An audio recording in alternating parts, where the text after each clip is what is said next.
मंगलवार को हरियाणा विद्यालय शिक्षा बोर्ड परिसर में भिवानी जिला के 4 विधानसभा क्षेत्रों की मतगणना शुरू हुई। मतगणना शुरू होते ही समर्थकों की भीड़ सड़कों पर नजर आने लगी और रुझान सुनाई देने के बाद नारेबाजी शुरू हो गई। भिवानी के हरियाणा विद्यालय शिक्षा बोर्ड में तोशाम, भिवानी, लुहारू व बवानीखेड़ा विधानसभा क्षेत्रों की मतगणना हुई। भिवानी से घनश्याम सराफ, तोशाम से श्रुति चौधरी और बवानी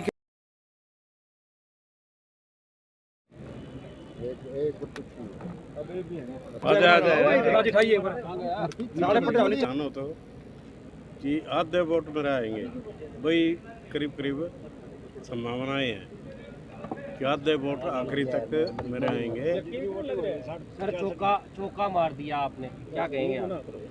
आज मैं बार बार आपसे कहता था कि बाउंड्री लाइन हमारी खाली पड़ी है, तो हमारी जनता इसमें चौका हमसे मारेगी। कितनी खुशी हो रही है चौथी बार आप जीते हो, तो क्या कहेंगे? देखो, एक पार्टी का और मेरा एक मंतव्य था कि जनता जनार्दन के बीच में जाके उन सब की आशीर्वाद लेके आप भिवानी के मैदान में कूदें, और मैंने ये कर भी दिखाया है कि हर एक क्षेत्र में जाके जनता जनार्दन का आशीर्वाद मिला है, जिससे प्रत्येक व्यक्ति खुशी भी है और सभी लोग इसमें वोटिंग करके मुझे भी प्रसन्नचित कर रहे हैं। सर, जो जीत हुई है इसके पीछे इसका श्रेय किसे देंगे? आपके कामों को, मैं पार्टी की नीतियों को? पार्टी की जो नीतियाँ काम करती है, लेकिन जो मेरी जनता जनार्दन है उससे आगे कुछ भी नहीं है। उसने जिस प्रकार से जीत का आगाज़ करवाया है, इससे मैं बहुत प्रसन्न हूँ और जनता के हितों के या आगे आने वाले समय में काम करूँ। यानी कि बीजेपी के कामों के ऊपर जनता ने एक तरह से मोहर लगाई है, और अब लगातार जिस तरह से तीसरी बार हरियाणा में जिस प्रकार से दिखाई दे रहा है, चौथी बार हरियाणा में दिखाई दे रहा है। नहीं, हरियाणा में तीसरी बार बीजेपी की सरकार तीसरी बार है और हमने चौथी बार जीत दर्ज की। तो जैसे भी जनता अपना निर्णय देती है उसको लेके हम आगे बढ़ते हैं। अब की बार ऐसा लगता है कि हम चौके को छक्के में तब्दील कर देंगे और भिवानी के पूरे काम मेरे जिम्मे रहेंगे, जिससे प्रत्येक व्यक्ति लाभान्वित हो, उनके घर कुंड तक का ये वातावरण उनका ठीक रहे। कौन सी उम्मीदें काम है जो आपको लगता है कि इस योजना में वो पूरे किए जाएंगे? जो बाकी काम रह गए हैं उनका पूरा करने का लक्ष्य है, और सभी हमारे कार्यकर्ता इसके लिए अपने कामों की लिस्ट बना चुके हैं, जिनको लेके हम पूरी तरह से उनके साथ भूखे और पूरा लाभ जनता को मिले, इसके लिए काम करें। जिस तरह बहुमत की बात की है तो हरियाणा में कितना बहुमत मानते हैं आप? हमने तो पहले भी कहा था, एक बार किसी ने मेरा इंटरव्यू देखा हो तो 51-52 सीटें आने का मैंने अनुमान दिया था। आज उसी प्रकार से हमारी सरकार आगे बढ़ती जा रही है और 51-52 सीटें हमें प्राप्त होंगी। जिस तरह से भिवानी का मुकाबला था, कहीं ना कहीं धड़कनें भी तेज हुई होंगी आपकी। ऐसा है, भिवानी में मुकाबला नाम की कोई चीज़ नहीं थी, न ही कोई व्यक्ति इस कदर था कि हमें पूरी तरह से जो प्राप्त करने में लगा हो, ऐसी कोई बात कहीं भी दिखाई नहीं थी। की बात करें सभी एग्जिट ने पहले भी कल 3 दिन से हम कह रहे हैं कि जो एग्जिट पोल चुनाव के तुरंत बाद जो आए हैं वे सारे फेल होंगे और क्लियर मेजोरिटी के साथ भारतीय जनता पार्टी की सरकार बनेगी। आज लोगों ने सिद्ध कर दिया है कि भारतीय जनता पार्टी जो काम कर रही है वो बहुत ही अच्छे हैं, उनके कामों के ऊपर मोहर लगा दी गई है और सभी जनता जनार्दन इससे खुश है। सर, चौथी बार विधायक बने रहे तो माना जाए कि मंत्री पद की दावेदारी भिवानी से होनी चाहिए? ऐसा है, ये सारा पार्टी का नेतृत्व फैसला करेगा कि किसको क्या पोस्ट देनी है। उसके बाद हम सब लोग आगे मिलकर पूरी सरकार को अच्छे तरह से हम चलाने का काम करेंगे। मंत्रिमंडल इस बार नए चेहरे भी दिखेंगे। ये तो शाम की बहुत सम्मानित सभी लोगों से बहुत धन्यवाद करती हूँ कि एक तरफा चुनाव किया और आशीर्वाद दिया। ये जीत गरीब की है, किसान की है, नौजवान की है, मज़दूर की है, महिला की है। और उस सोच की है जो सबको इकट्ठे लेके चले और धरातल पे काम करे। ये जीत चौधरी बंसीलाल जी के साथ जो जुड़े हुए लोग हैं, चौधरी सुरेंद्र सिंह जी के साथ, भाजपा के सभी बहुत ही प्रिय वोटर्स, कार्यकर्ता जन, और ये सबसे बड़ी जीत है उन अनगिनत कार्यकर्ताओं की जिन्होंने दिन रात एक किया। मौसम भी इतनी गर्मी का था, रात रात नहीं सोए। भाजपा की नीतियां घर घर में, गांव गांव में पहुंचाई।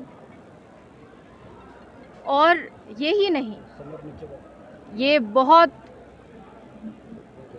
सुखद क्षण है जहां कमल का फूल पूरे प्रदेश के अंदर खिल रहा है और फिर से माननीय नायब सिंह सैनी जी के नेतृत्व में तीसरी बार इतिहास रचने जा रहा है।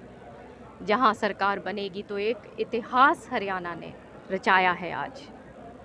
जी एग्जिट पोल जो थे वो उसको जो पूरे विपरीत जो है ये आंकड़े आए, तो क्या मानेंगे कि क्या रुझान थे और अब क्या रिजल्ट आ रहे हैं? आप देख ही सकते हैं कि एग्जिट पोल का कोई धरातल पे कुछ नहीं था।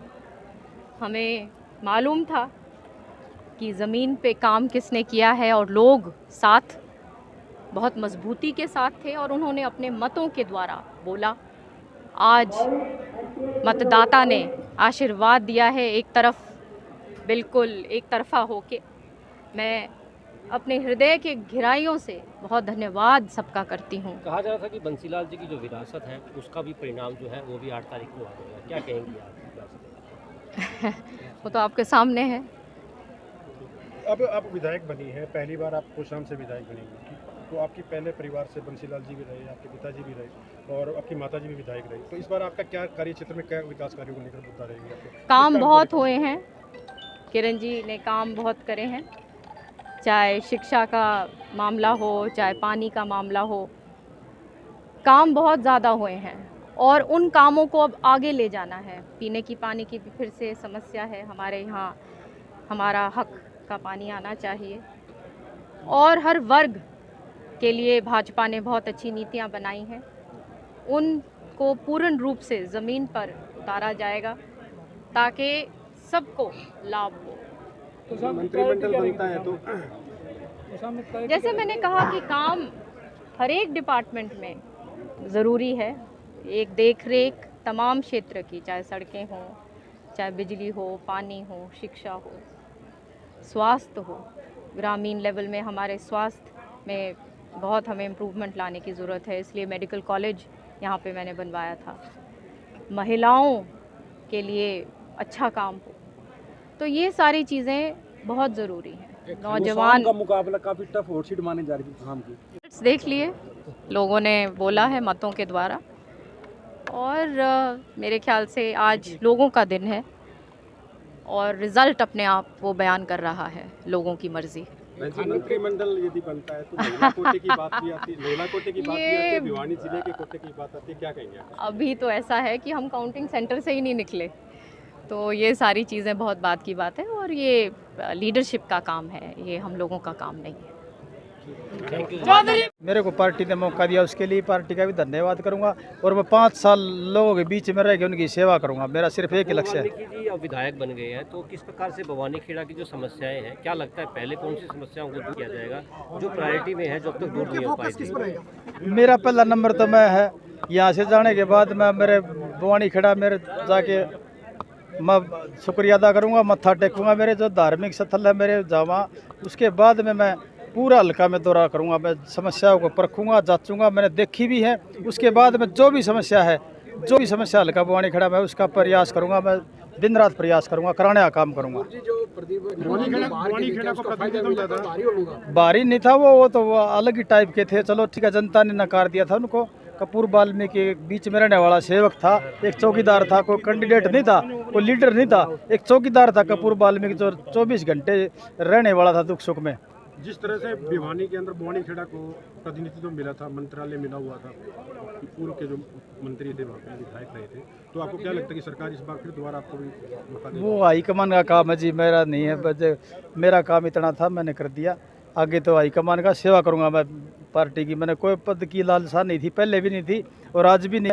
मैं लोगों के बीच में तब भी ऐसा है था, आज भी आगे भी ऐसा ही रहूंगा जी। पूर्व मंत्री थे दिसंबर से, वो आप कहीं भी नजर नहीं आए, जो आपके कहीं भी जनसभा थी। तो मैंने मेरा कोई मैं तो मेरा करे था, वो तो नजर था, देखना था कितना नजर आवा नहीं। वो तो पहले भी मिला समर्थन जब वो मिला। मंत्री बन गए थे भारी मन से कह रहे हो, क्या भीतरी मन लगता से है कह रहे आपको हो? उनका टिकट इसीलिए ये भारी मन से कह रहे हो, भीतरी मन से कह रहे हो? भीतरले मन से करे हूँ। ठीक है, अल्लाह पर और करवा लो। समर्थन मिला तो जीत गया भाई। पहली बार मैंने मौका मिला और वो फिल्म बना दो कोई सही सीख जाऊंगा मैं। बना दिए भाई चलो कोई बात नहीं। बुआनी खेड़ा पे आजा, बुआनी खेड़ा पे। ये बात है सरदार